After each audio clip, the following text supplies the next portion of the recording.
Salut les replayers, on se retrouve pour une nouvelle vidéo et aujourd'hui on va parler Ligue des Champions. C'est le retour de la LDC cette semaine avec des gros matchs le mardi, le mercredi. Des gros styles. Hein. J'ai envoyé la coupe pour la Ligue des Champions. Vraiment, la coupe elle est claire, hein. La coupe elle est vraiment carrée. Je suis obligé, hein. J'ai sorti la chemise, blanche. En tout cas, voilà, on va parler des clubs français aujourd'hui. On va également se lancer dans une grosse partie de pronos hein, sur tous les groupes de cette année de Ligue des Champions. Bref, gros programme chaud. On est parti. C'est parti.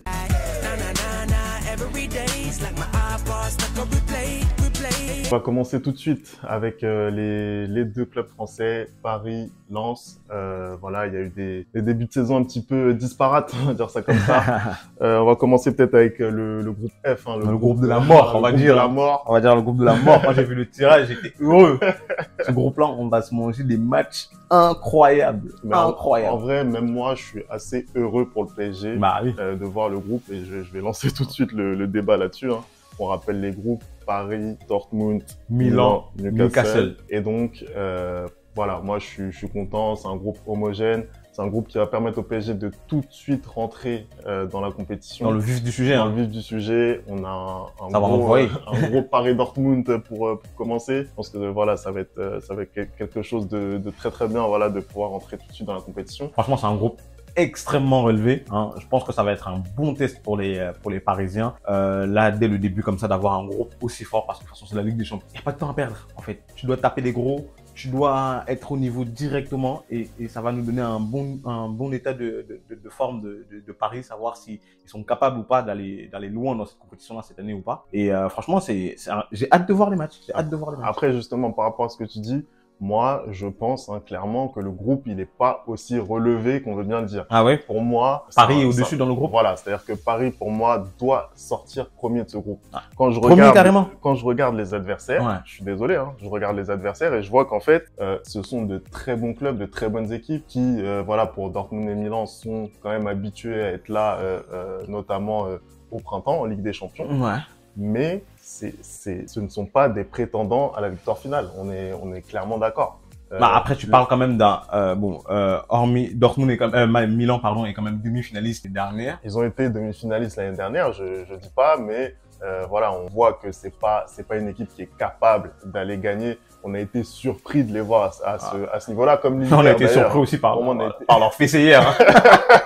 Si je peux leur permettre, ils ont pris un bon 5-1. Une bonne fessée 5-1. Et ouais, ça les aide pas à aborder la Ligue des Champions dans les meilleures conditions, voilà. Je peux me permettre. C'est ce que j'allais dire, c'est que voilà, on le voit, ils ont fait un bon début de saison comptable, mais quand ils ont été face à une vraie adversité, ils ont perdu pied. On peut dire la même chose aussi pour Paris, en vrai. Quand tu regardes le début de saison, et tu regardes le match notamment, c'est vendredi contre Nice. Est-ce que tu penses que Paris est armé pour commencer cette Ligue des Champions?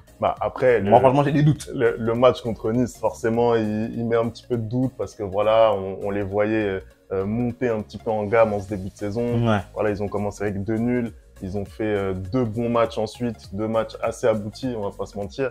Et c'est vrai que de les voir rechuter comme ça face à Nice au parc. Juste avant la Ligue des Champions, juste avant Dortmund, eux, ce week-end. Voilà, ils ont assuré. En fait, je pense qu'avant d'arriver en Ligue des Champions, tu es obligé d'assurer, de te mettre en confiance et tout. Et là, je pense que Paris est dans le doute. Ouais, moi, je suis pas d'accord avec ça. Je pense que les dynamiques voilà, des deux équipes, pour moi, c'est pas ça qui va faire le match. Voilà, je pense que Paris, encore une fois, s'est trouvé des certitudes dans le jeu. Ouais. Je pense que c'est bien le plus important aujourd'hui. Comme je le disais lors de la dernière vidéo, c'est vrai que voilà, c'est un match après trêve international, avant la Ligue des Champions. On sait très bien que les résultats peuvent être impactés. Ouais. Mais clairement, je pense que les Parisiens vont être au rendez-vous. On verra bien de toute façon mardi, on verra bien. On n'a pas parlé de Newcastle dans le groupe. Qu'est-ce qu'on pense? Parce que Newcastle aussi, c'est un gros outsider dans ce groupe-là. Newcastle, pour moi, quand je regarde leur saison dernière, je me dis que vraiment très dangereuse et vraiment on n'a pas eu de chance de tomber sur Newcastle comme chapeau 4. Ouais. Mais c'est vrai que ils ont eux aussi des difficultés en début de saison. La machine, elle a du mal à. Ouais, ils ont 2 victoires, 3 défaites, c'est ça. Ouais. Là, le dernier match, ils ont gagné aussi. Tu vois. Hormis Paris et Milan, Dortmund a gagné son dernier match. Newcastle a gagné son dernier match aussi. Hein. Mais, donc. Mais encore une fois, hein, je pense les pour moi, les dynamiques, c'est pas ça le plus important. Moi, je pense quand même que ça te met en confiance avant d'arriver sur le match. En Ligue des Champions, pour moi, le plus important, c'est l'expérience. Et je pense que Newcastle... Et tu penses que Paris a l'expérience? Paris a l'expérience. Deux huitièmes de finale de suite. C'est sûr qu'ils ont l'expérience. Deux huitièmes de finale de suite. En attendant, le PSG, en phase de poule, on peut dire ce qu'on veut. Moi, je vais pas me mettre à les défendre ici, les Parisiens, en élimination en tout cas, directe. Mais en phase de poule, je trouve que voilà, ils savent sortir des poules de Ligue des Champions. Ils l'ont montré. On verra bien. On a vu des poules avec Naples, Liverpool, etc. Et ils ont su sortir. On verra bien de toute façon qui va sortir de la poule quand on va faire nos pronostics. On va passer sur le deuxième groupe, à savoir le groupe de Lens.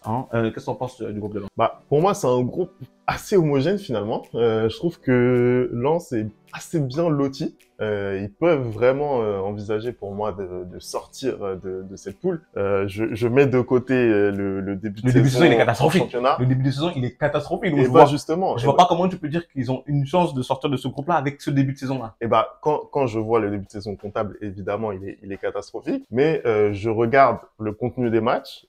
J'ai encore vu hier le match contre Metz où ça perd 1-0 et où ça domine outrageusement, où ça tire, je crois, 31 fois au but. Justement, en fait, c'est tout ça, tout ce que tu viens d'énoncer là qui me fait dire qu'en Ligue des Champions, ça va pas réussir parce qu'en Ligue des Champions, c'est le haut niveau et tu peux pas te permettre de faire ce genre de match en championnat et espérer quoi que ce soit en Ligue des Champions. Là, la chance qu'ils ont, c'est de tomber dans un groupe où il y a Séville qui est au plus mal en Liga aussi au début de saison. Ils sont derniers, pareil que Lens. Mais les deux autres dans le groupe, à savoir Arsenal et PSV, ils sont très, très chauds en championnat. Ils sont très, très chauds. Écoute, moi, je pense qu'en Ligue des Champions, voilà, comment dire, le fond de jeu, c'est quand même aussi quelque chose d'important. Ils mettent le rythme, ils mettent de l'intensité. Leur style de jeu, c'est ça, c'est vraiment de mettre de l'intensité. On sait très bien que les matchs de Ligue des Champions, ça va très, très vite. Par rapport à ça, je pense qu'ils vont être vraiment préparés, parce que vraiment avec le cœur à chaque fois. Et pour moi, c'est plus un problème de confiance. Quand ils auront le déclic, je pense que ça va rouler pour Lens. Ils ont fait un recrutement, encore une fois, qui est judicieux. L'équipe, en réalité, elle tourne. Pour moi, c'est vraiment un problème de confiance. L'équipe, elle tourne, mais comme tu viens de le dire à l'instant, et je t'ai moqué d'ailleurs pour Paris, il manque l'expérience. La Ligue des Champions, c'est l'expérience. C'est vrai. Séville a l'expérience. Arsenal a l'expérience. Le PSV a l'expérience. Lens n'a pas l'expérience. Donc clair, moi, je pense que là, franchement, ils vont être énormément en difficulté pour moi, en tout cas, des deux clubs français, c'est Lens qui a le moins de chance. Je pense que, de toute façon, on va le faire dans les pronostics. Je pense que Lens, au grand max, 3e place. Franchement, dans ce groupe-là. Je vais pas te mentir, de toute façon, je suis vraiment d'accord sur l'expérience. En Ligue des Champions, il y a rien qui remplace l'expérience. Là-dessus, on va pas se mentir. Après, voilà, je pense que quand tu arrives en Ligue des Champions, de toute façon, tu es face à des équipes de très haut niveau. Et quand on regarde le tirage que Lens a obtenu, je pense qu'ils pouvaient pas avoir beaucoup mieux en Ligue des Champions. Ça ressemble vraiment à un groupe limite Europa League. Là, on va pas dire ça par rapport à Arsenal et Séville, hein. Arsenal, ils reviennent en Ligue des Champions, on le rappelle. Oui, mais ils ont depuis 2 ans quand même le niveau de jeu qui montre. Et leur championnat fait en sorte qu'ils sont préparés pour cette compétition-là. Moi, je pense que voilà. Je pense qu'on va passer au pronostic dans chaque groupe. Hein. Tu vas me dire pour toi qui sort du groupe, qui sort pas du groupe. On va commencer avec le groupe A directement. Le groupe A avec le Bayern Munich, Manchester United, Copenhague, le FC Copenhague et Galatasaray. Galatasaray d'ailleurs qui a fait un très bon recrutement aussi. Ah ouais, excellent. Et un bon début de saison. Je pense que voilà, ça peut être la petite surprise. Toi, c'est quoi ton ordre? Pour moi, je vais pas te mentir. On va aller sans hésitation. Le Bayern en premier. Manchester United en deuxième. Je vais pas te mentir parce que même si le début de saison est un peu compliqué, on voit un peu la tactique de Ten Hag qui a du mal à prendre. Je pense quand même qu'ils vont réussir à sortir de deuxième. Galatasaray, j'ai envie de mettre une pièce sur Galatasaray pour l'Europa League. Franchement, vu ce que je vois depuis le début de la saison, vu le recrutement comme tu as dit, j'ai envie de mettre une pièce sur Galatasaray. Du coup, Copenhague qui est dernier du groupe. Hein, et toi? Moi, je pense que Bayern, ça va finir premier. Je pense que voilà, ils font un gros début de saison. Ils sont déjà rodés, ça va le faire. En revanche, je tenterais bien la petite pièce Galatasaray en deuxième. Je la tenterais bien en deux. Ça m'étonnerait pas, hein, franchement, vu le niveau de jeu du United, ça m'étonnerait pas. Honnêtement, voilà, en Ligue des Champions, ces dernières saisons, Manchester United, c'est un petit peu contrarié. Après, c'est un gros de Ligue des Champions. C'est un gros de la Ligue des Champions, mais voilà, ça me paraît un peu, voilà. Et quand je vois la dynamique, surtout côté Galatasaray, je me dis que voilà, il y a toujours des surprises en Ligue des Champions. Pourquoi pas dans ce groupe A? Je vais tenter Bayern 1, Galatasaray 2, United 3 et Copenhague 4. Ok, groupe B, façon groupe B, Séville, Arsenal, PSV, Lens. Allez, comme ça là, classement. Comme ça, pêle-mêle, ouais. je vais dire Arsenal en 1, ouais. Je vais dire Séville en 2, PSV en 3 et Lens en 4. En 4, ok, vas-y. Moi, j'ai un tout autre classement, hein, je veux pas te mentir, j'ai un tout autre classement. Arsenal en 1, PSV en 2, Lens en 3 et Séville en 4. Voilà. Moi, je veux pas te mentir, je pense que Arsenal va largement dominer le groupe, mais je pense que le PSV va se qualifier en deuxième. Ah, ce groupe-là, il est dur à pronostiquer. Encore une fois, j'ai vraiment l'impression que derrière Arsenal, quand même, qu'il y a une tête au-dessus. Honnêtement, tout peut se passer, mais voilà, malheureusement, je pense que en tant que pronostiqueur, je pense que Lens va pas sortir. Non, mais je vais pas mentir. J'espère qu'ils vont sortir, mais voilà. Honnêtement, j'espère me tromper. Passons au groupe C, donc Naples, Real Madrid, Braga et Union Berlin. Alors sur ce groupe-là, je pense que les qualifiés on les a. On va pas se mentir. Oh, c'est la Ligue des Champions, on sait pas. Peut-être qu'il va y avoir une petite surprise. Hein, peut-être qu'on va y avoir une petite surprise. Ça veut dire que peut-être que le Real va se qualifier avec 12 points au lieu de 15. Bah après, c'est vrai que historiquement le Real en phase de poule, bon, ils ont du mal. C'est pas la folie. Ils ont du mal. Mais c'est pour ça que justement j'ai un peu de doute sur la première place, ouais. Mais quand même je les vois sortir. Ouais. C'est quoi ton classement du coup? Je dirais quand même allez, Real Madrid 1, ouais. Napoli 2, Braga 3 et Union Berlin 4. Je vais pas te mentir, j'ai exactement le même classement. Hein. Je pense que même si le Real a tendance à être un peu en difficulté dans les phases de poule, je pense que quoi qu'il arrive, ils seront premiers de ce groupe-là. C'est sans appel pour moi. Et puis le Napoli aussi de Rudy Garcia, je suis moyen. Voilà. Après la victoire du Scudetto, j'ai l'impression que peut-être la décompression va être un petit peu difficile pour eux. Ouais. Exactement. Groupe B, on passe sur le groupe du Benfica, l'Inter, Salzbourg et Sociedad. Il est un gros groupe, ça. Hein. Gros groupe. Un petit groupe des champions, ça. Nos amis Benfica. Gros groupe, hein. En tout cas, sur ce groupe-là, pareil, hein, je pense que voilà, ça se détache. C'est-à-dire que Benfica et l'Inter, ils ont vraiment l'expérience de la Ligue des Champions. Ils sont habitués à être présents en huitième de finale. Je les vois sortir. Après, si tu me demandes un ordre, je vais dire Inter 1, ouais. Benfica 2, Real Sociedad en 3 et Salzbourg en 4. Okay. Je vais pas te mentir, mon classement est un peu différent du tien. Moi, je vois Benfica en premier. Hein. Je vais pas te mentir, vu le jeu qu'ils affichent depuis le début de la saison, Di Maria en très grande forme depuis ce début de saison. Donc moi, je vois le Benfica en 1, mais ça va être très serré avec l'Inter parce que l'Inter aussi, ils sont très bons depuis le début de la saison. Donc je vois Benfica en 1, Inter en 2. Sociedad en 3 et Salzbourg en 4. Ok, ça marche. On passe au groupe E. Groupe E. Je pense que ça va être rapide, le groupe E. Hein. Feyenoord, donc Atlético, Lazio et Celtic. Écoute, voilà, dans ce groupe-là, c'est clairement l'Atlético, c'est l'équipe qui doit sortir première de ce groupe, hein, on va pas se mentir. Voilà. Tu sors une grosse défaite, hein, le dernier match. Grosse défaite, voilà. Une balance qui est pas mieux non plus. Le Mar également blessé longue durée, mais voilà dans ce groupe-là honnêtement je pense que c'est l'équipe qui doit sortir la tête de l'an premier. Je vais dire Atlético 1, Lazio 2, Feyenoord 3, Celtic 4. Moi je suis d'accord avec toi quand même. Je pense qu'ils vont avoir des difficultés l'Atlético, mais je pense quand même qu'ils vont sortir premier du groupe. Donc je vais dire Atlético en premier, la Lazio en deuxième, Celtic en troisième par contre et Feyenoord en quatrième, même si voilà ils sont pas là pour rien. Hein. Ils ont quand même gagné leur championnat. Voilà. Groupe F. Le groupe de Paris Saint-Germain. Paris Saint-Germain, Dortmund, Milan, Newcastle. On t'écoute pour ton classement. Honnêtement, encore une fois, très dur à pronostiquer. Ouais. Moi, je suis mauvais pronostiqueur, je vais pas mytho ici. Mais non, je dirais quand même Paris en premier parce que voilà, pour moi, ils doivent sortir premier par rapport à leurs ambitions. Ensuite, je dirais Dortmund en 2. Ok. Donc pour toi Milan et Newcastle. Pour moi ça passe à la trappe. Okay. Ça passe à la trappe. Okay. Milan, je les mettrais quand même en 3 parce que plus d'expérience en Ligue des Champions que Newcastle et Newcastle pour fermer la marche. Ok. Écoute, hein, je pense que sur ce groupe-là, je vais tenter un gros coup de poker. À savoir, je vais mettre Dortmund premier. Je suis très inquiet de la suite. Je vais mettre Dortmund premier. Je vais mettre Paris en deuxième quand même. Je vais mettre Paris en deuxième, mais ça va être très très compliqué pour eux parce que je pense que Paris et Milan vont avoir du mal. Donc je vais mettre Dortmund en premier, Paris en deuxième, le Milan en troisième et Newcastle en dernier. Voilà.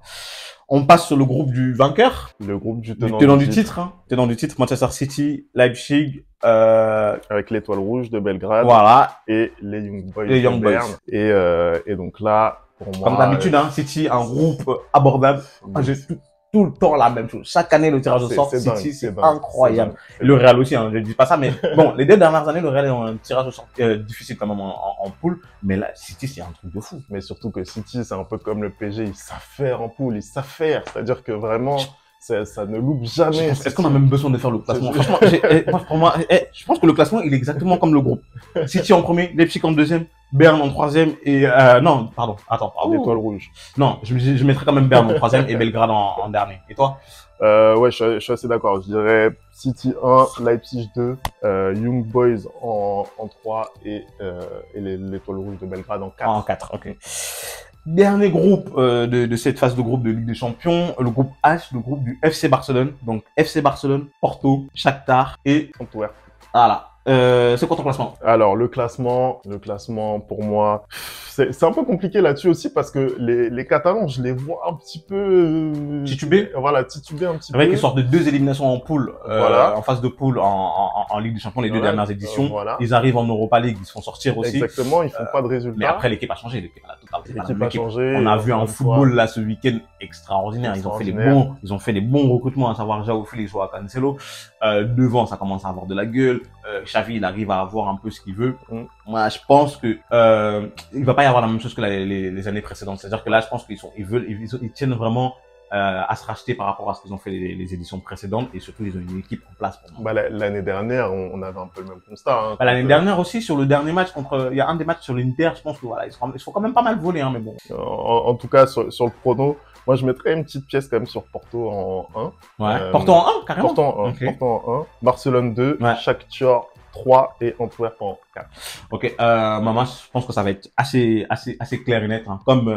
Comme c'est aujourd'hui. Barcelone en premier, Porto en deuxième, Shakhtar en troisième et Antwerp en quatrième, parce que je pense quand même que quoi qu'il arrive, Barcelone va finir premier de ce groupe-là avec le niveau de jeu qu'ils affichent. Pour moi, il y a aucun doute. On va voir ce que ça va donner, hein. En tout cas, les pronos, ils sont enregistrés. On va faire le bilan. Mettez les vôtres aussi en bas. Mettez les vôtres en bas. Phase de poule, voilà. Mais en tout cas, n'hésitez pas à nous dire effectivement ce que vous pensez vous de ce tirage et qui vous voyez aller en 8e de finale. On est ok. On a terminé, je pense. On va conclure là-dessus. Hein. On va conclure là-dessus. On se retrouve mardi, je pense, pour une vidéo sur débriefing de PSG Dortmund. PSG Dortmund. À la fin du match, on se retrouve mardi soir pour le débrief. Voilà, on va vous remercier d'avoir regardé la vidéo. Toujours, n'oubliez pas, likez, commentez, partagez. Le replay foot, si on le voit à nos réseaux sociaux. Et puis, on va se retrouver donc mardi pour... Mardi soir? Mardi soir, PSG Dortmund. Allez, à mardi.